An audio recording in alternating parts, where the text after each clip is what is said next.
Assalamualaikum warahmatullahi wabarakatuh. Sebelumnya perkenalkan, nama saya Rizkatul Jannah, NIM 2001008.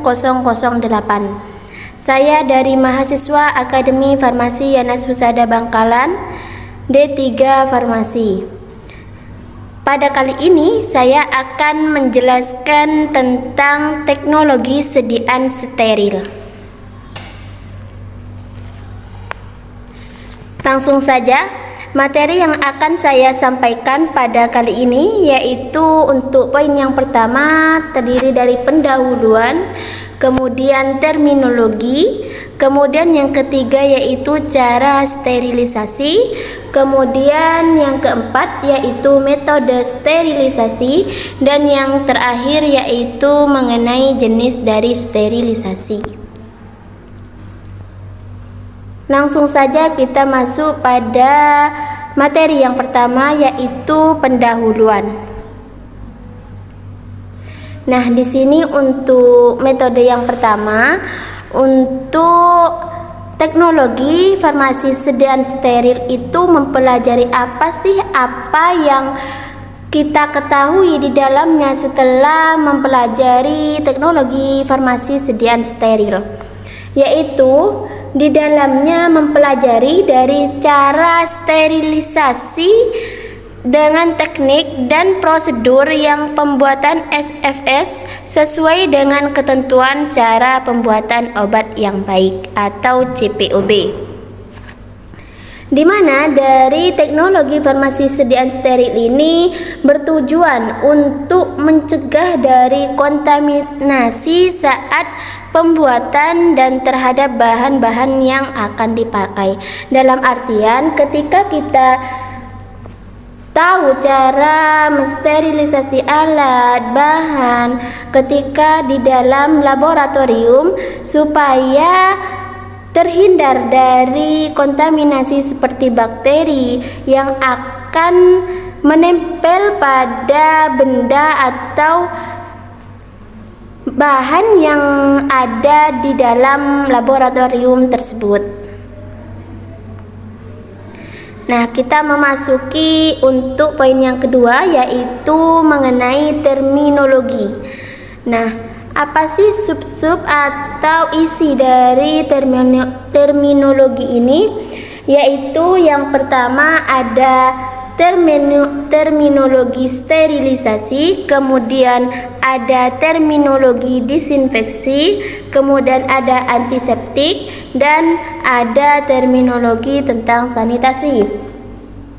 Di mana pada keempat terminologi tersebut sangatlah berbeda sekali dari arti atau maknanya, yaitu untuk terminologi sterilisasi yaitu perusakan atau pembuangan semua organisme viabel dari suatu objek. Jadi kita itu mensterilkan supaya terhindar dari kontaminasi suatu bakteri, supaya bakteri yang ada pada benda atau objek itu tidak ada bakteri yang menempel di dalamnya. Kemudian yang terminologi disinfeksi yaitu pembunuhan, penghambatan atau pembuangan mikroorganisme patogenik pada permukaan yang mati.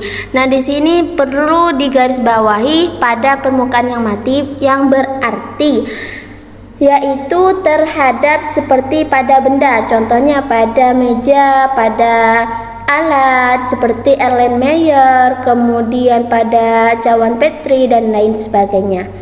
Nah, untuk poin yang ketiga yaitu terminologi antiseptik. Di sini pengertiannya yaitu pencegahan infeksi oleh mikroorganisme pada jaringan hidup. Nah, jadi perbedaan untuk disinfeksi itu pada benda yaitu seperti yang sudah saya sampaikan tadi, sedangkan untuk antiseptik yaitu pada jaringan hidup seperti pada kulit, supaya kulit kita itu terhindar atau terbebas dari bakteri yang akan tumbuh pada kulit kita. Kemudian terminologi yang keempat yaitu sanitasi, di mana sanitasi ini yaitu pengurangan populasi mikrobial hingga batas aman yang ditentukan oleh standar kesehatan.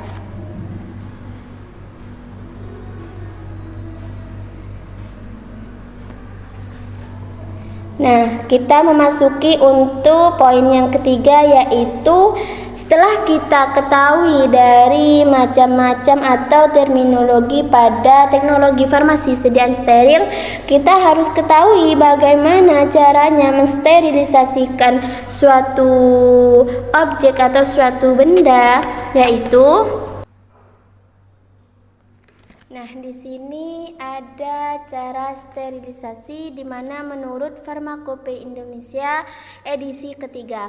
Di sini ada beberapa cara untuk sterilisasi alat atau bahan laboratorium, yaitu ada cara A, cara B, cara C, cara D, dan cara aseptis.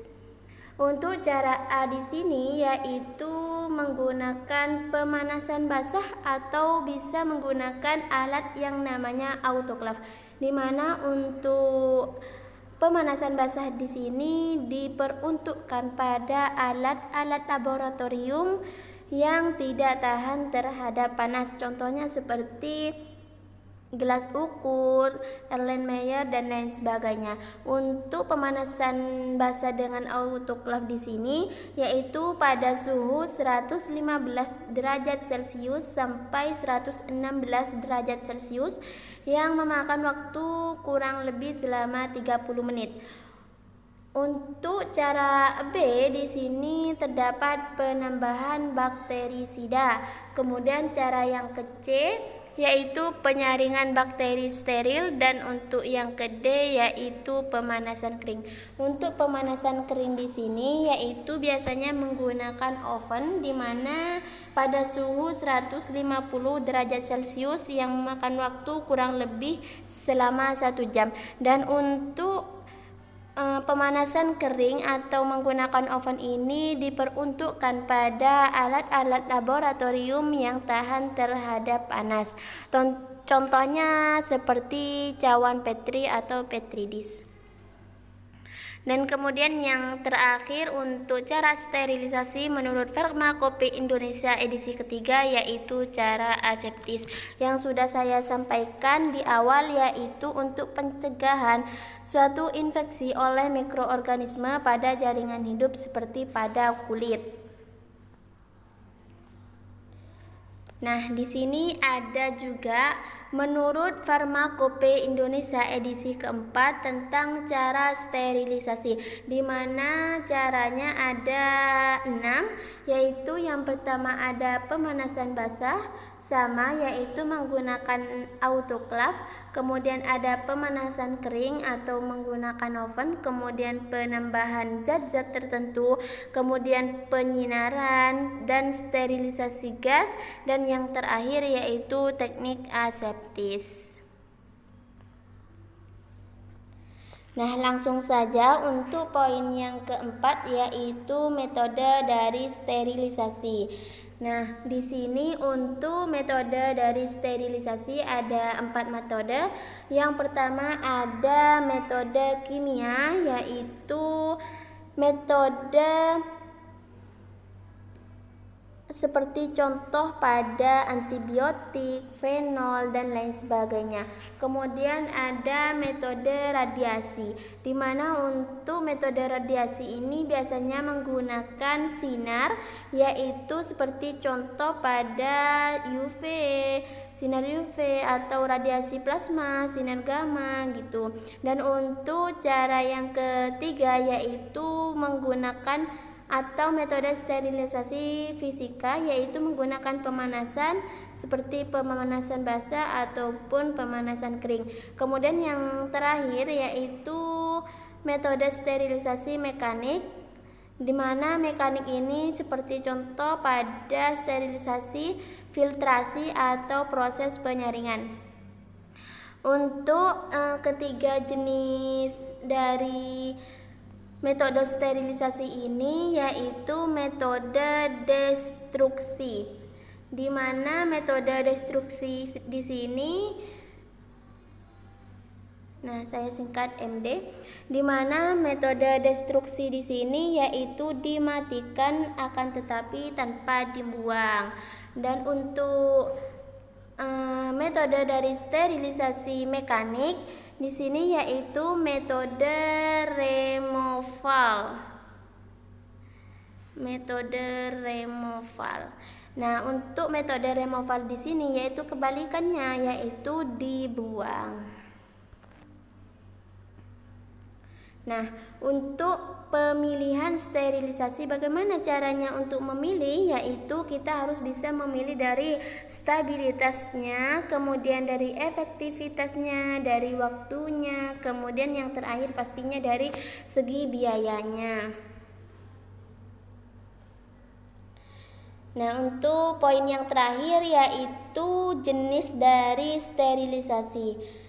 Sedikit banyak sudah saya sampaikan di awal mengenai dari jenis sterilisasi, yaitu di sini ada sterilisasi kering, di mana untuk sterilisasi kering di sini dibagi atas dua, yaitu ada sterilisasi kering menggunakan oven, kemudian ada sterilisasi kering menggunakan pemijaran.